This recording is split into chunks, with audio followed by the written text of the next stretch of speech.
Assalamualaikum warahmatullahi wabarakatuh. Pada hari ini kita kembali lagi akan membahas seputaran farmasi rumah sakit. Nah, tema yang akan kita bahas pada hari ini adalah berkaitan dengan instalasi Central Sterilization Supply Department atau biasa dikenal dengan istilah CSSD. Jadi, tanggung jawab seorang apoteker tidak hanya berkaitan dengan perbekalan kefarmasian dan juga berkaitan dengan pelayanan kefarmasian, tetapi juga berkaitan dengan adanya sterilisasi seluruh bagian yang berkaitan dengan kebutuhan pasien. Nah, itu dia. Nah, sebelum kita masuk ke CSSD tersebut, marilah kita tahu terlebih dahulu apa itu sterilisasi. Nah, kalau dikatakan sterilisasi, itu adalah proses pengolahan alat ataupun bahan yang bertujuan untuk menghancurkan semua bentuk kehidupan mikroba.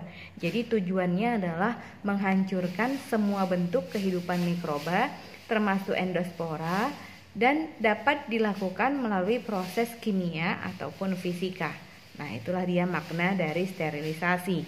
Nah, kalau dia CSSD sendiri, ya maknanya itu adalah suatu unit, ya CSSD berarti unit ataupun instalasi sentral, ya kan, unit ataupun departemen di suatu rumah sakit yang menyelenggarakan proses pencucian, pengemasan, sterilisasi terhadap semua alat ataupun bahan yang membutuhkan kondisi steril. Contohnya alat-alat bedah, ya pakaian-pakaian. Nah, itu dia, semua membutuhkan kondisi steril. Nah, berdirinya suatu CSSD di rumah sakit ada latar belakang, ya, yang menyebabkan berdirinya suatu CSSD di rumah sakit. Yang pertama yaitu besarnya angka kematian akibat adanya infeksi nasokomial. Nah, kalau dikatakan infeksi nasokomial adalah suatu infeksi yang berkembang di rumah sakit. Nah, gejalanya timbul ya pada saat seseorang berada di rumah sakit dan saat pasien itu pulang ke rumah. Jadi pada saat masih di rumah dia tidak timbul, tapi setelah sampai dia di rumah sakit gejalanya itu akan timbul. Contohnya yaitu infeksi aliran darah primer atau biasanya dikenal dengan IADP, pneumonia, kemudian ISK, infeksi saluran kemih, ataupun infeksi luka operasi. Nah, itu dia. Jadi sangat berbahaya. Kemudian selain yang berkaitan dengan adanya kematian akibat infeksi nasokomial tersebut, yaitu adanya kuman mudah menyebar ataupun mengkontaminasi benda dan menginfeksi manusia di lingkungan rumah sakit. Nah, sungguh sangat berbahaya pastinya ya. Kemudian ada beberapa fungsi yang berkaitan dengan CSSD ini, ya, yaitu menyiapkan alat-alat bersih dan steril untuk keperluan keperawatan pasien di rumah sakit. Nah, ini sudah pastilah tanggung jawab dari seorang apoteker. Kemudian secara spesifik fungsi CSSD adalah menerima, memproses, mensterilkan, menyimpan, serta mendistribusikan peralatan medis ke berbagai ruangan di rumah sakit untuk kepentingan perawatan pasien. Nah, sterilisasinya. Nah, dalam prosesnya ya CSSD ini memiliki aktivitas fungsionalnya ataupun alur aktivitas fungsional, yaitu adanya pembilasan, ya, pembersihan ataupun dekontaminasi, pengeringan, inspeksi dan pengemasan. Kemudian ada juga memberikan label sama seperti kita memberikan label pada peresepan. Kemudian ada sterilisasi. Dari proses sterilisasi barulah itu berkembang menjadi proses ataupun tahap distribusi. Nah, lokasi dari CSSD tersebut sebaiknya berdekatan dengan ruangan pemakaian alat steril terbesar, ya kan? Pemilihan lokasi selain meningkatkan pengendalian infeksi dengan meminimalkan resiko, ya, meminimalkan resiko terjadinya kontaminasi tadi, serta meminimalkan lalu lintas transportasi alat steril tersebut. Jadi kalau bisa jangan terlalu jauh, ya, itu tadi agar tidak mudah terkontaminasi. Ya, itu dia. Dalam berdirinya pusat sterilisasi itu ada tujuannya, ya, berkaitan dengan tujuan berarti intinya yang pertama membantu suatu unit yang ada di rumah sakit, unit lain pastinya ya selain unit sterilisasi dalam yang membutuhkan kondisi steril untuk mencegah terjadinya infeksi, ya tadi infeksi nasokomial tadi. Kemudian yang kedua menurunkan angka kejadian infeksi dan membantu mencegah serta menanggulangi infeksi nasokomial tadi. Itu dia. Kemudian efisiensi tenaga medis untuk kepentingan yang berorientasi pada pelayanan terhadap pasien. Berarti tidak lain tidak bukan adalah memberikan pelayanan kepada pasien. Kemudian yang keempat adalah menyediakan dan menjamin kualitas hasil sterilisasi terhadap produk yang dihasilkan. Jadi dijaminlah kualitas sterilisasi tersebut sehingga tidak ada kontaminasi.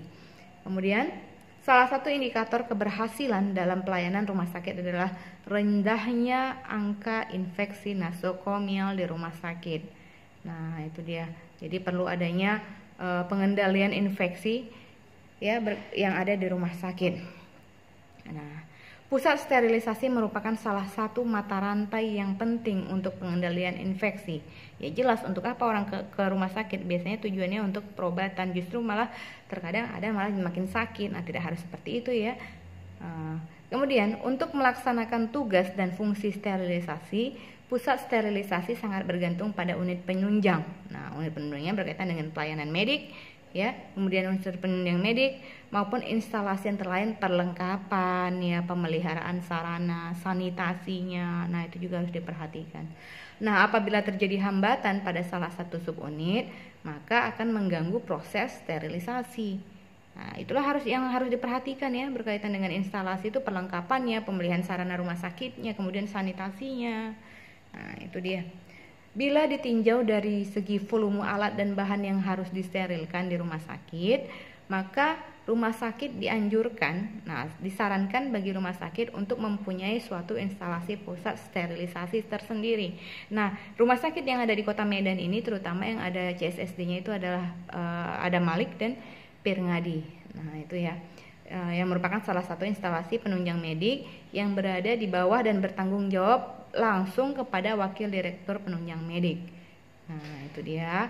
Instalasi pusat sterilisasi bertujuan memberikan pelayanan terhadap semua kebutuhan kondisi steril. Nah, dari semua mikroorganisme termasuk endospora yang secara cepat dan tepat. Nah, itu kalau dikatakan sterilisasi. Nah, dalam CSSD ya terdapat ruangan-ruangan. Nah, ada beberapa ruangan, ada 5 ruangan biasanya di CSSD tersebut. Nah, yang pertama ada namanya daerah dekontaminasi. Nah, kalau dikatakan daerah dekontaminasi, berarti dia terjadi proses penerimaan barang kotor, ya, proses penerimaan barang kotor, dekontaminasi, dan bagaimana pembersihannya. Itu dikatakan daerah dekontaminasi. Nah, kemudian ada namanya daerah pengemasan alat. Kalau dikatakan daerah pengemasan alat, berarti melakukan pengemasan terhadap alat bongkar pasang maupun pengemasan dan penyimpanan alat bersih. Nah, itu berarti berkaitan dengan pengemasan alat. Kemudian daerah processing line. Kalau dikatakan daerah processing line, yaitu linen diinspeksi. Jadi bahan-bahan yang untuk peralatan operasi, ya, itu diinspeksi, dilipat, dikemas, kemudian dipersiapkan sterilisasinya. Selain itu, linen pada daerah ini dipersiapkan pula bahan-bahan seperti kain kasa. Jadi bukan hanya linen ya, kain kasa, cotton swab. Nah, itu dia. Kemudian ada namanya daerah sterilisasi, maka disinilah dilakukan proses terjadinya sterilisasi. Nah, selain itu ada namanya daerah penyimpanan barang steril. Kalau dikatakan daerah penyimpanan barang steril, berarti sebaiknya letaknya berdekatan dengan proses sterilisasi.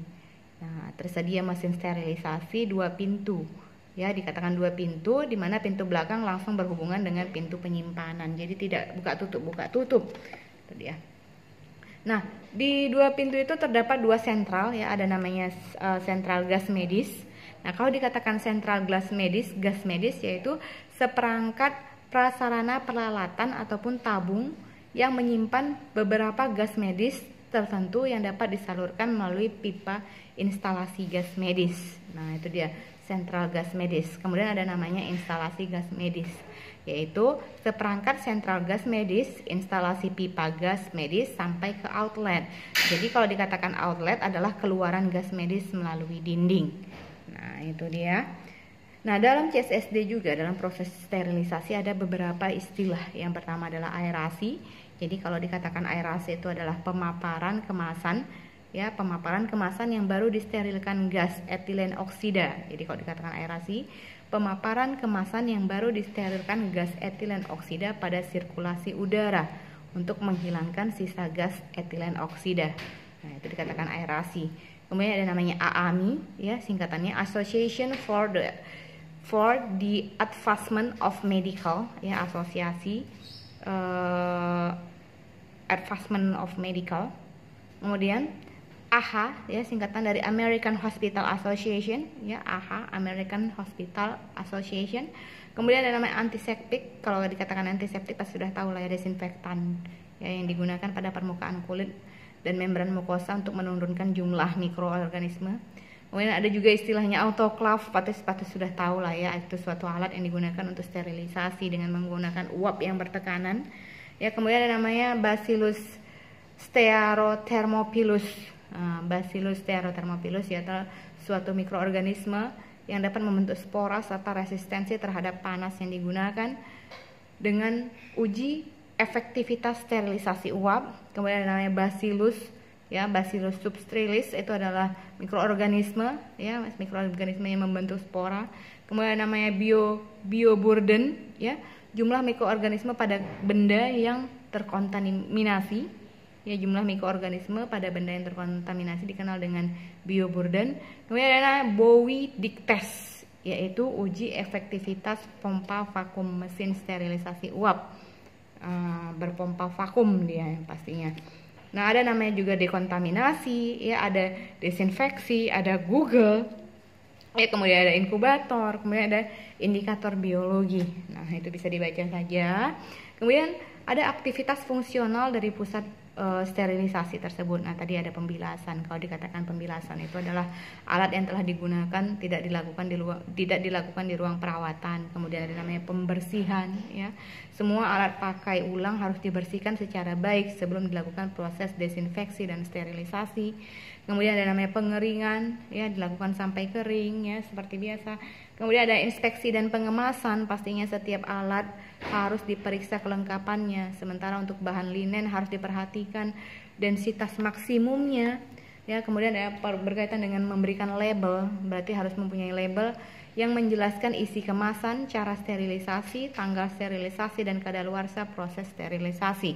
Nah, kemudian ada namanya pembuatan, berarti mempersiapkan kapas, ya, kapas serta kasa balut. Kemudian ya, peralatan-peralatan medis lainnya seperti alat-alat bedah. Nah, itu dia. Nah, ada istilah lagi dengan sterilisasi, sebaiknya diberikan tanggung jawab kepada staf terlatih. Nah, sterilisasi ini adalah peran serta seorang apoteker. Nah, kemudian penyimpanan harus diatur secara baik dengan memperhatikan kondisi penyimpanan. Kemudian distribusi dapat dilakukan oleh berbagai sistem distribusi sesuai dengan rumah sakit masing-masing. Nah, jadi secara garis besarnya CSSD ini harus ada di rumah sakit karena berkaitan dengan bagaimana proses sterilisasi barang-barang yang dibutuhkan bagi perawatan pasien di rumah sakit agar terhindar dari adanya infeksi nasokomial tadi. Oke, terima kasih. Demikianlah perkuliahan kita hari ini. Assalamualaikum warahmatullahi wabarakatuh.